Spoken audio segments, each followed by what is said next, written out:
l'incertitude de la mécanique quantique a une foule d'autres applications potentielles. Au MIT, Seth Lloyd est l'un des nombreux chercheurs qui tentent d'exploiter ses propriétés de façon totalement nouvelle.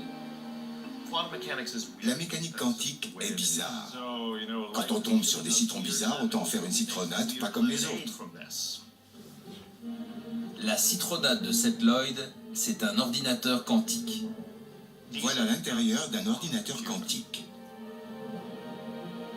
Cette machine bizarroïde a beau ne pas ressembler à un PC classique, elle parle pourtant le même langage. Un code binaire, une langue informatique faite de 0 et de 1, appelée bit. Le plus petit élément d'information est un bit. Dans le principe, un ordinateur décompose l'information en éléments encore plus petits et les manipule à toute allure.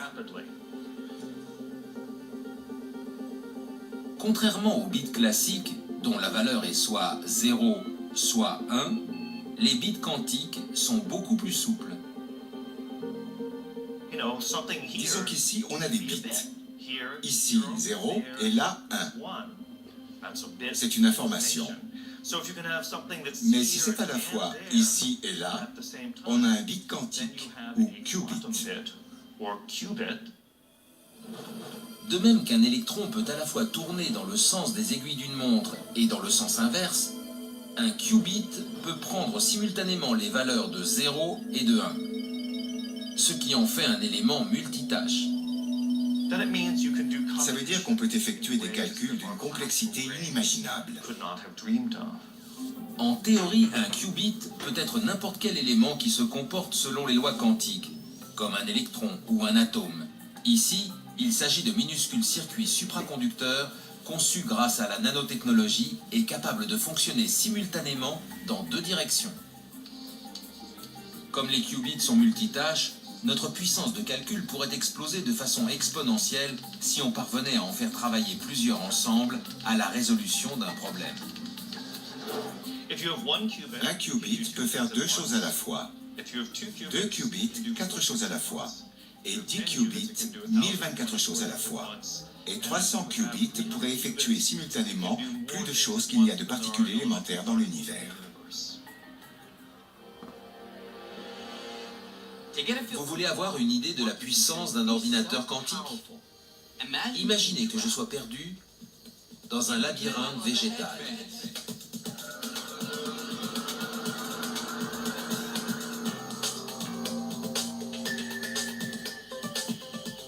J'aimerais trouver la sortie le plus vite possible. Mais les possibilités sont innombrables et je suis obligé de les essayer une par une. Cela veut dire que je vais me retrouver dans des impasses, finir dans des cul-de-sac et tourner là où il ne fallait pas avant d'avoir un coup de bol et de trouver la sortie. En gros, c'est comme ça que nos ordinateurs résolvent les problèmes. Même s'ils travaillent très vite, ils ne font qu'une seule chose à la fois, tout comme j'essaie les chemins les uns après les autres dans le labyrinthe. Mais si je pouvais tester toutes les possibilités simultanément, ce serait différent. C'est un peu comme ça que fonctionne un ordinateur quantique.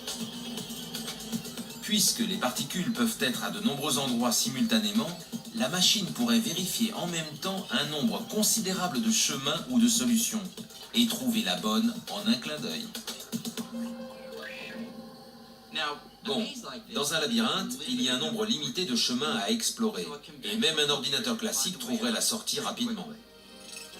Mais imaginez un problème qui comporte des millions ou des milliards de variables, comme prévoir la météo à long terme. On pourrait anticiper les catastrophes naturelles comme les séismes et les ouragans. Résoudre ce genre de problème aujourd'hui serait impossible, car il faudrait pour ça des machines d'une taille colossale. Mais un ordinateur quantique pourrait faire le travail avec seulement quelques centaines d'atomes, et le cerveau de cet ordinateur serait plus petit qu'un grain de sable. Nous savons de mieux en mieux exploiter la puissance du monde quantique. Qui sait jusqu'où cela nous emmènera ?